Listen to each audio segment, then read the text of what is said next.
Hello my dear students, आप लोगों का स्टडी विथ आर के झा सर चैनल में हार्दिक अभिनंदन है। हम लोग जैसे पहले से ही जान चुके हैं कि हम लोग इस चैनल पर हिस्ट्री, पॉलिटी और करंट अफेयर से संबंधित जितने भी इम्पोर्टेंट टॉपिक्स होते हैं उसके संबंध में डिस्कस करते हैं और आप लोगों को अकॉर्डिंग टू द एग्जामिनेशन सारी बातें हम लोग बताते रहते हैं और आप लोग इसका पूरा फायदा भी उठा रहे हैं। आप लोगों का सपोर्ट भी काफ़ी ज़्यादा हमारे साथ है और मैं ये आशा करता हूँ कि इसी प्रकार आप और भी सपोर्ट करते रहेंगे जिससे कि मैं आपके ज्ञान को और ज़्यादा बढ़ाता रहूँ। अभी लगभग 2 महीने से भी ज़्यादा पूरी दुनिया लॉकडाउन की अवस्था में चल रही थी। अब कुछ ढिलाई कल से मिलनी शुरू हो गई है, लेकिन इस लॉकडाउन में आप लोगों ने पूरी तरह से पढ़ाई भी की होगी, मुझे ये पूर्ण आशा और भरोसा भी है।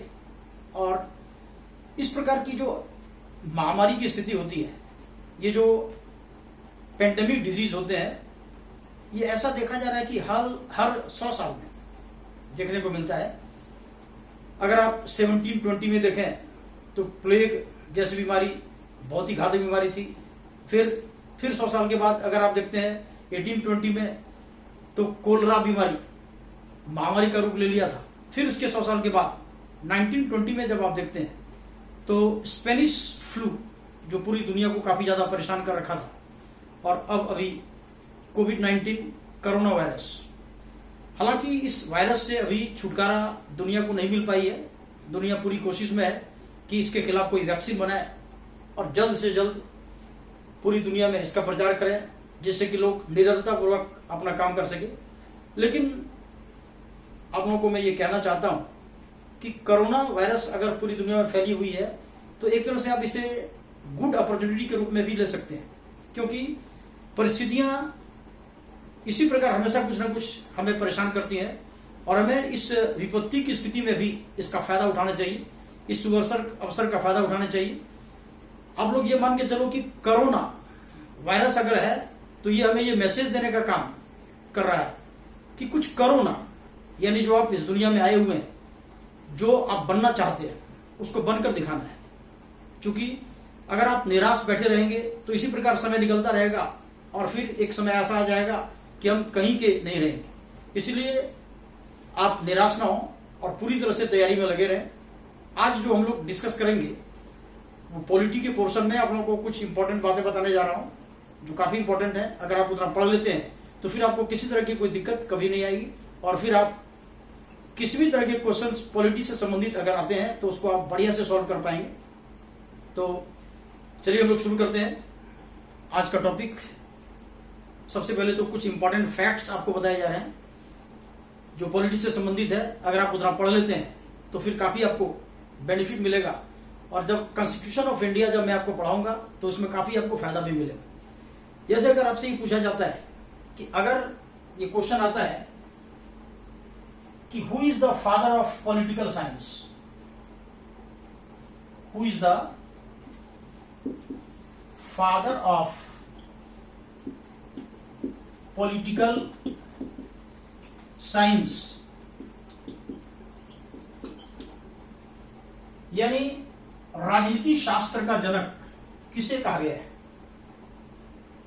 तो इसका आंसर आप याद रखेंगे एरिस्टोटल। एरिस्टोटल यानी अरस्तु।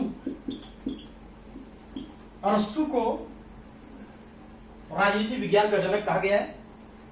और एरिस्टोटल सिर्फ फादर ऑफ पॉलिटिकल साइंस ही नहीं था, बल्कि आप ये भी याद रखेंगे कि also he is called father of zoology and father of biology। यानी अरस्तु सिर्फ राजनीति शास्त्र का ही जनक नहीं बल्कि वह जंतु विज्ञान का भी जनक और बायोलॉजी के भी जनक थे। तो जंतु विज्ञान और जूलॉजी, जीव विज्ञान बायोलॉजी और जंतु विज्ञान जूलॉजी के भी जनक थे। तो इस प्रकार एरिस्टोटल के बारे में हम लोग याद रखेंगे कि एरिस्टोटल कहां से बिलोंग करता था। आप याद रखेंगे कि Aristotle was a Greek philosopher. Greek philosopher, अरस्तु यूनान के दार्शनिक थे। और हिस्ट्री में आप लोग ये भी पढ़ चुके हैं, काफी बार हम लोग क्लास में भी डिस्कस किए हुए हैं इसके बारे में। आप लोग ये भी जानते हैं कि एरिस्टोटल यानी अरस्तु किसके गुरु थे। तो अगर ये क्वेश्चन पूछा जाता है तो आप हमेशा याद रखेंगे कि जिसने पूरी दुनिया को जीतने की कसम खाई थी और जीत भी ली थी, हालांकि इंडिया के पूरे क्षेत्र को वो जीत नहीं पाया, उसका नाम क्या था? अलेक्जेंडर। तो अरस्तु जो था ये अलेक्जेंडर के गुरु यानी सिकंदर के गुरु थे। तो अगर हम लोग एक सीक्वेंस में देखें तो सबसे पहले हम लोग याद रखेंगे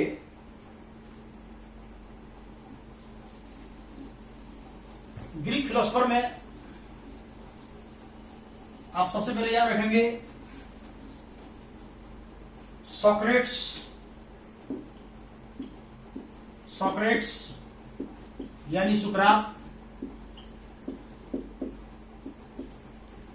सबसे पहला फिलोसोफर यूनान का हुआ था। Socrates was the teacher of Plato. Teacher of Plato यानी सुकरात प्लेटो के गुरु थे। तो प्लेटो और प्लूटो दोनों में फर्क है। अगर आपसे प्लूटो के बारे में पूछा जाए तो आप क्या बताएंगे? प्लूटो जो आज एक ड्वार्फ प्लेनेट के रूप में माना जाता है, एक छोटे ग्रह के रूप में माना जाता है, इसको ड्वार्फ प्लेनेट कहते हैं, बोना ग्रह कहते हैं। तो प्लूटो अगर पूछा जाए तो ये प्लेनेट हो जाएगा। लेकिन प्लेटो कौन था? ये ग्रीक फिलोसोफर था। तो आप याद रखेंगे कि प्लेटो किसके शिष्य थे? सोक्रेट्स के, सुकरात के। And Plato was the teacher of Aristotle यानी प्लेटो अरस्तु के गुरु थे। And Aristotle was the teacher of Alexander. अरस्तु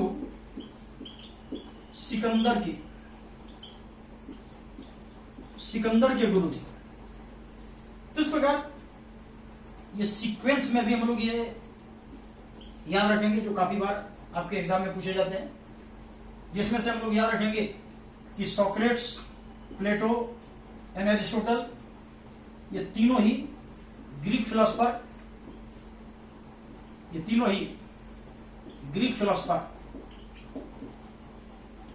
यानी यूनान का दार्शनिक। और सिर्फ Alexander was the ruler of Macedonia. Sikandar मकदूनिया का शासक था। ये मकदूनिया ग्रीस में यानी यूनान में स्थित है। इसी अलेक्जेंडर ने पूरी दुनिया को जीतने की कसम खाई और इन्होंने खुद को कहा वर्ल्ड कंकरर, विश्व विजेता। इसने पूरी दुनिया को जीत भी ली, लेकिन कुछ क्षेत्र इंडिया का इन्होंने कैप्चर नहीं कर पाया। इंडिया पर अटैक करना इसके लाइफ का लास्ट अटैक साबित हुआ। इसने 326 बीसी में इंडिया पर अटैक किया था और उसमें इंडिया के जो रूलर थे उसका नाम था धनानंद। हालांकि इसने अलेक्जेंडर ने अटैक करके पंजाब के शासक पोरस को हरा दिया था। इसने पोरस को हरा दिया जो पंजाब का रूलर था। लेकिन इसको हराने के बाद भी इसकी बहादुरी से इतना खुश हो गया कि जब वो वापस जा रहा था तो पंजाब का शासन इसने पोरस को ही सौंप दिया और रास्ते में इसकी डेथ हो गई थी अलेक्जेंडर की 323 बीसी में। तो इस प्रकार हम लोग याद रखेंगे कि सिर्फ इसमें अलेक्जेंडर जो रूलर था और बाकी सोक्रेट्स, प्लेटो, एरिस्टोटल ये तीनों ही फिलोसोफर थे। तो अभी जो हमने हम लोग जो अभी डिस्कस कर रहे थे वो अरिस्टोटल के बारे में। इसी अरिस्टोटल के बारे में आपको बताया गया था कि he is called the father of political science.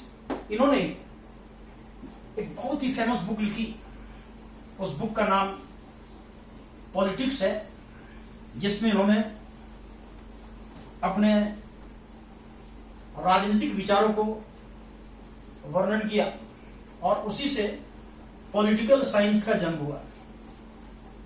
इन्होंने जो फेमस बुक लिखी उस बुक का नाम है पॉलिटिक्स। इसी पॉलिटिक्स बुक में उन्होंने अपने पॉलिटिकल थ्योरीज के बारे में वर्णन किया। आप ये कह सकते हैं कि कॉन्स्टिट्यूशन जैसी भावना, संविधान जैसे विचार जो सबसे पहले देखा गया वो पॉलिटिक्स में ही देखा गया उनकी बुक में। और इस प्रकार एरिस्टोटल ने पॉलिटिकल साइंस को पूरी दुनिया के सामने रखा। तो हम लोग इसे याद रखेंगे कि एरिस्टोटल ने ही साइंस शब्द दिया, विज्ञान शब्द पहले नहीं था, वो एरिस्टोटल ने ही देने का काम किया है। तो साइंस वर्ड का भी, the word of science was also given by Aristotle. तो इस प्रकार हम लोग याद रखेंगे। अब आगे जो इंफॉर्मेशन आपको बताया जा रहा है वो इंफॉर्मेशन कुछ फैक्ट्स जो कॉन्स्टिट्यूशन के संबंध में आप लोगों को याद रखनी है। जैसे कि अगर ये क्वेश्चन आता है कि कॉन्स्टिट्यूशन यानी संविधान,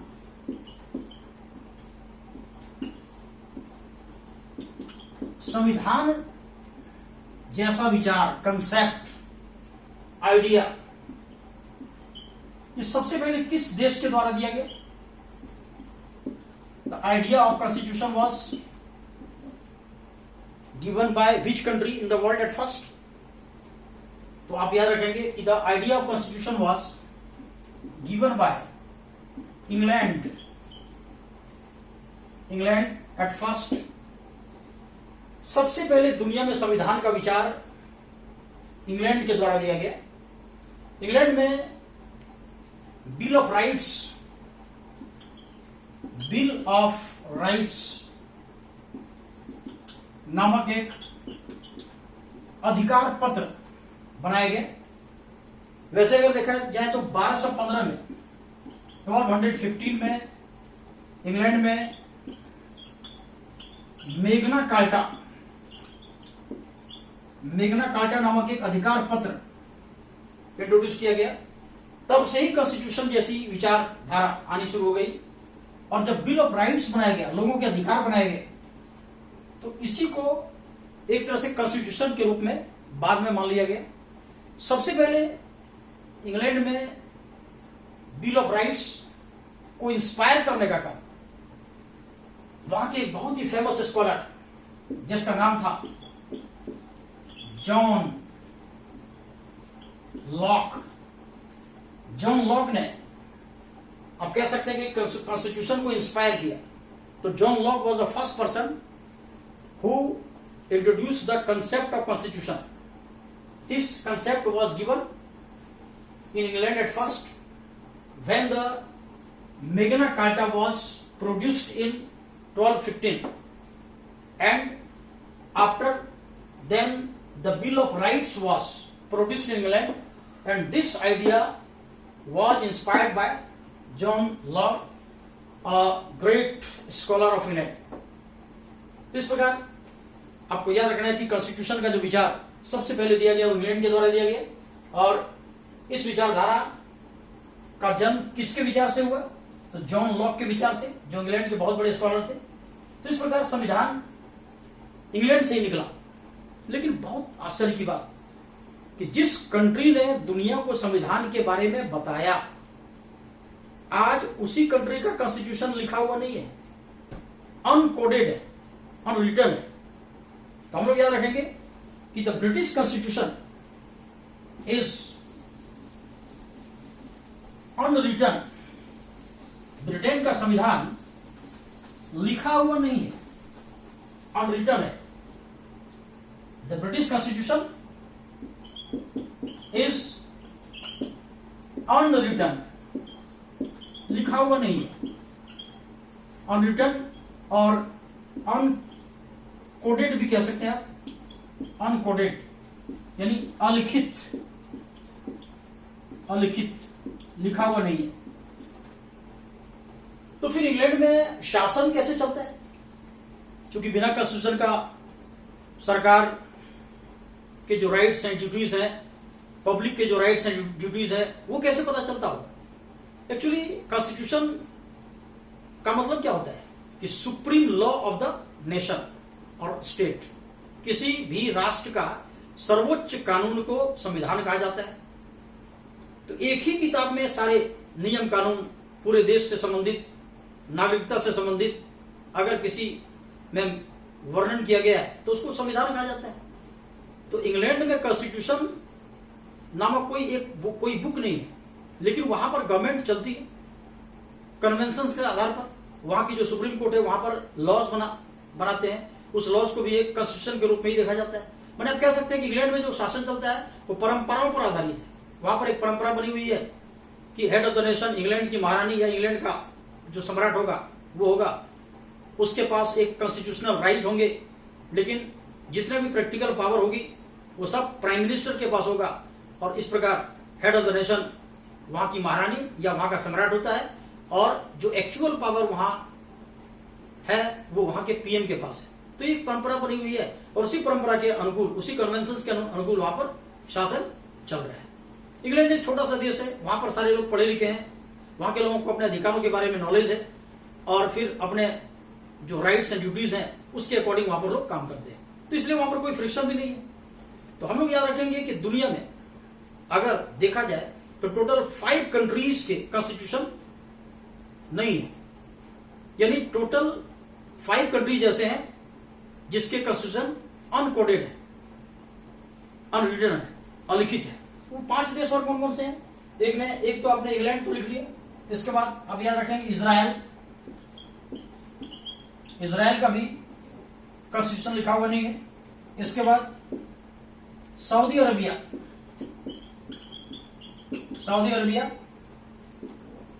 कनाडा और न्यूजीलैंड, ये 5 कंट्रीज ऐसे हैं जिसके पास कोई लिखित संविधान नहीं है, अनरिटन कॉन्स्टिट्यूशन है।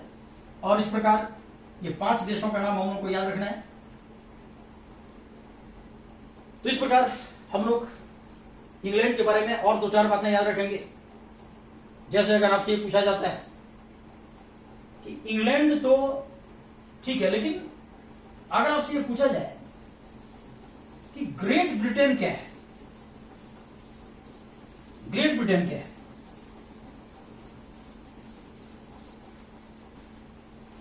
तो हम लोग याद रखेंगे कि इंग्लैंड या ब्रिटेन एक ही कंट्री का नाम है। जैसे कि इंडिया, भारत, आर्यावर्त, जम्बूद्वीप, इस प्रकार हिंदुस्तान अलग अलग इंडिया के नाम है। उसी प्रकार इंग्लैंड के भी 2 नाम है, एक तो इंग्लैंड, दूसरा ब्रिटेन। लेकिन अगर ग्रेट ब्रिटेन की बात अगर कही जाए तो ग्रेट ब्रिटेन में शामिल है 3 कंट्रीज, और वो 3 कंट्रीज कौन कौन से हैं? एक तो ब्रिटेन, दूसरा स्कॉटलैंड, और तीसरा नॉर्दर्न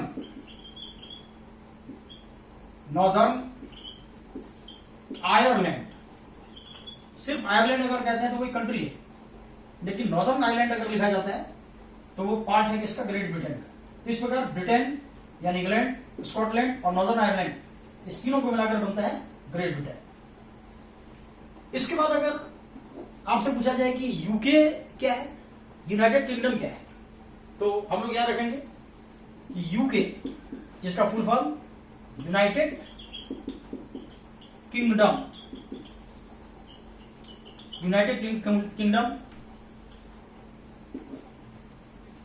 इसका निर्माण 1922 में हुआ था। हालांकि इसकी फॉर्मेशन का जो प्रोसेस है वो बहुत पहले से ही शुरू हो गया था, लेकिन पूरी तरह से जो आज यूके हम देख रहे हैं, ये यूके फाइनलाइज हुआ है 1922 में, 1922 में।